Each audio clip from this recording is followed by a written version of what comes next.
So we had a question from a client, and he was just asking, whether paying down debt versus investing, which way should he go essentially. So I thought that I would dig into the topic as it is becoming an ever more important question. Well, we've seen interest rates on the rise. Now, I must say that deciding to use extra cash to invest versus paying off debt really comes down to an individual's personal situation, and there's not a one size fits all answer. But if we were listening to Dave Ramsey's radio show, who is an American radio personality that teaches people how to budget, pay down debt, and invest in mutual funds, he would argue that there is a one size fits all answer and that people should not invest a dime until all of their debt is paid off, including their credit card debt, vehicle loans, lines of credit, and even their mortgages on their home. And I've heard staunch debates on his show with live callers where he tells them they must not invest until their debt is all paid off. And generally, this is the safer, more risk averse route for one to take. So, really, it is not bad advice at all and is suitable for most. So, the question is, why would one decide to invest extra cash rather than pay down their debt? Well, the only reason one would consider this is because they think that they can earn a better return on their investments than the interest rate they are paying on their debt.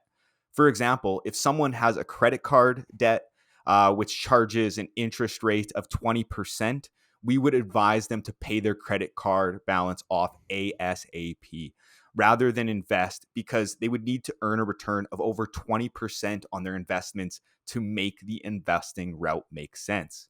So this brings up the first step in the pay down debt versus investing decision making process. One should look at each of their sources of debt and the interest rate that they pay on each source. If they think that they can make a better return on their investments than the interest rate they are paying on their debt, they could possibly decide to invest. But remember, like Dave Ramsey preaches, paying off debt is always the safer route, as there is no assurance that one's investment returns will surpass the interest charges that they pay on their debt. Now, about half a year ago, I was helping a childhood friend do some financial planning as he was interested in beginning to invest in the market and wanted to get his finances in order. Now, he was looking at investing about $30,000 cash that he had saved up in his bank account, all while he had over $80,000 in debt, which included a vehicle loan and a line of credit for a camper. And at the time, I believe the truck loan was charging an interest rate of about 4.5%, while the camper line of credit was charging about 6% interest. And my advice to him was to take the guaranteed route of paying down his debt, starting with the highest interest rate camper line of credit rather than beginning to invest. And what he ended up doing after I provided him with my guidance was he took $25,000 to pay down the camper loan. And he was interested in investing. He wanted to play around a little bit, so he did end up taking $5,000 and put it into his TFSA so he could learn about the market a bit. Now, generally, I think that paying down debt is usually the more diligent way to go. But again, it all comes down to an individual's personal situation. Investing rather than paying down debt is definitely the riskier endeavor and can play a toll on your emotions long term. And finally, I will leave you with a simple quote from Charlie Munger: smart men go broke three ways: liquor, ladies, and leverage. And I'll open it up to you guys.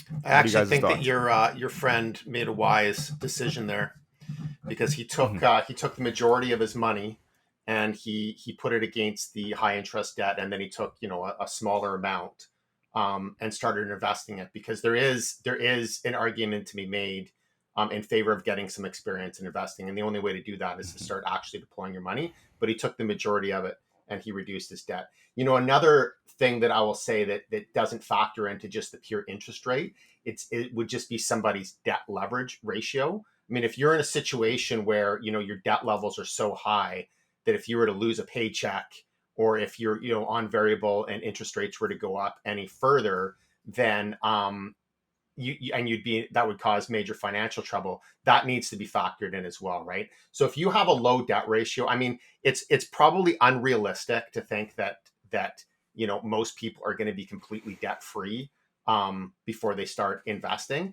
But if you have a high debt ratio, particularly amongst some high interest loans, then you want to essentially just to put yourself in a solid financial footing. You want to start attacking that first. Once you get it down to like what would be a reasonable debt ratio, that's going to depend on the individual, depending on their job, on a lot of different factors. But once you bring that down to what would be a conservative, healthy debt ratio, then I think it's fine to take some of your capital and start putting that towards investing. Most people aren't going to be at a point where they're completely debt free. Some people, if they're paying down a mortgage, might downsize when they retire. There's a lot of different things that factor in. I think that having a reasonable amount of debt is fine in terms of building your wealth and your finances, but it's the key word there is reasonable, right? Because if you're over leveraged, even if you're making more money from your stock portfolio, or you think you're going to, there's still the risk that you won't. There's still the risk that something else changes, like you get laid off from your job, or you have some other type of financial emergency, and then you have trouble making ends meet. So that's what I would say. I think that I remember Comment. Ramsey saying once, because I don't watch the show much, but I have seen it, a couple times. I think that most of the stuff that I've heard him say, it's prudent advice. It's prudent. He seems to me like to be a very conservative person, which is fine. Yeah. But I do remember him making a statement once that like nobody got rich by going into debt. That's patently false, right? Like if there's a big difference between using debt for to purchase things that you don't need, like for consumer purposes, and using debt for investment, right? Like if you want to buy a rental property and you use some debt to buy that rental property and the numbers work out, that is certainly a way to build wealth, right? Most companies, most rich people, like most people that have built real wealth, have used debt along the way to do it, but they've used it in an intelligent way. And they didn't load up on the debt and the credit card debt so that they could buy like a fancy new car. They use debt to build a portfolio of income producing, cash flow producing assets. As long as those are quality assets that are producing a rate of return well above what they're paying for their debt, and the debt leverage ratio isn't too high, that absolutely is a way to build wealth. So I would completely disagree on that statement that I heard Ramsey make. But, generally speaking, he's talking to a certain market of people that aren't necessarily going to be, buying a lot of income producing assets necessarily. So I would definitely say that, most of the advice I've heard from him has been prudent. Yeah. The distinction would be if it's consumer debt or borrowing to invest. No. Well, borrowing to invest in what? Like most companies will borrow to invest. If you're talking about borrowing to invest in the stock market, I would agree. Although one could also make an argument, which I don't totally I'm talking about the stock market. Yeah.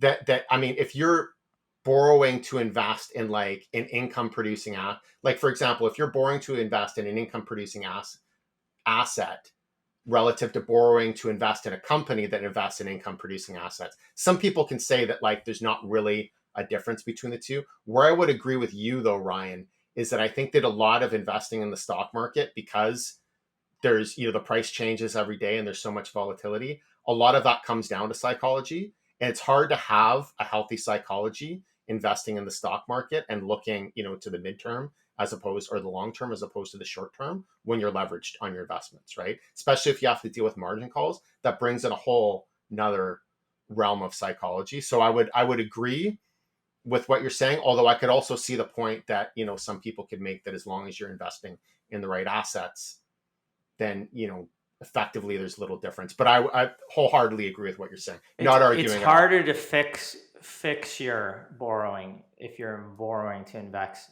in stocks. Your rate, it's typically variable and you have no control. Like in this scenario, it may have started out being able to borrow at a relatively low rate, but where you are a year later, it makes the return you have to get in the market significantly higher to make that worthwhile. And it just for me, pay off that consumer debt, and don't borrow to invest in individual stocks, especially on a short-term basis. But I mean, that's what people look at. So, and mortgage debt, or it's mortgage to invest, fine. It's totally fine. You can fix that rate too, and have some certainty there in terms of your rate of return if done properly. But that this is a whole different matter. I think we're discussing here, is it not, Brennan?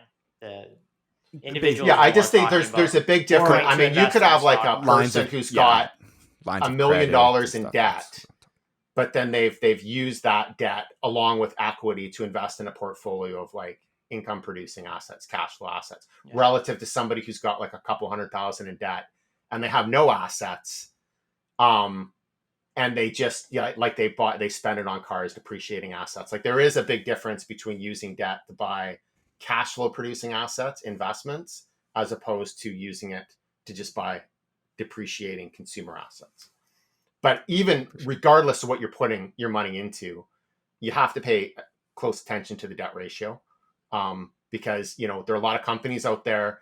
They're investing in some great assets potentially, but when they over leverage their balance sheet, if a projection wasn't right, the economy comes down, declines or something, then all of a sudden that investment wasn't as great as what they thought. So you need that low reasonable debt ratio is really, that's part of your margin of safety.